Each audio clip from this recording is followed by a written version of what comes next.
annual Distance Learning Symposium. It's good to see fellow educators out there. It's also good to see military personnel. It's as equally good to see our HR department over there. I see a good friend of mine over there. Glad to see you. We are here to focus on asynchronous and synchronous communication. There are some advantages and there are some disadvantages of both. We're going to take a look at asynchronous communication and some of the disadvantages and the advantages. The first thing that we're going to focus on are our advantages. Now, some advantages of asynchronous communication are time to elaborate, think time. Gives us a little time to think about what we're going to say before we actually begin to type.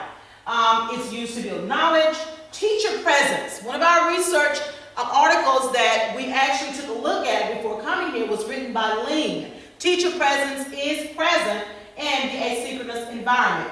Richer in content because of think time. And Philip gave us that.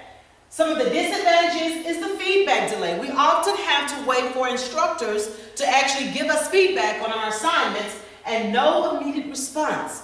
And that correlates with the feedback delay.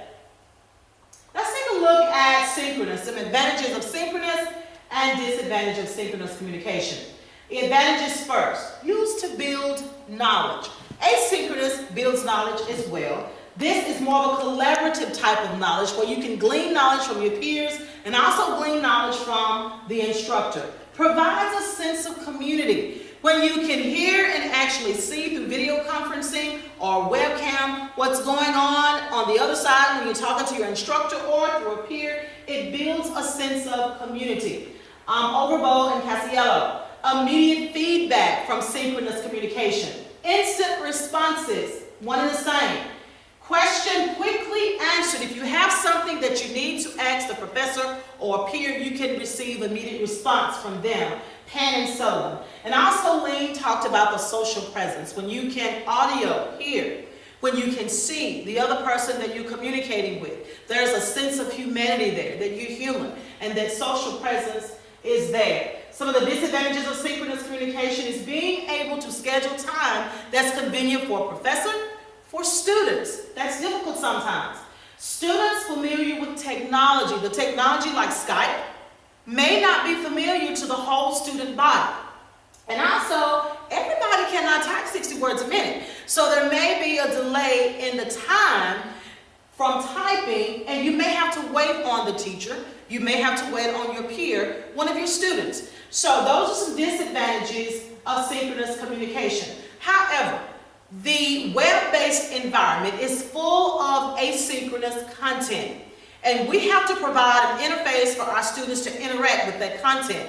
So that is the purpose of our symposium here. Our first session will focus on how can we as educators make the web-based online distance learning environment interactive for our students. We know that we cannot replace face-to-face, but we can supplement so that our students will feel that we are there, that they're not alone, and that they actually have an interface where they can rely on peer and rely on teacher presence, that they don't have to be the think tank alone, that ideas can be passed back and forth between the two. There are some tools, however, Skype, as I mentioned, being one of them. There are a lot of open source things out there that we can use for synchronous communication, chatting. One of the old adages that we've used in the course portal for a long time. I'm going to move my slide back up to slide 1. We're going to go back up to slide 1.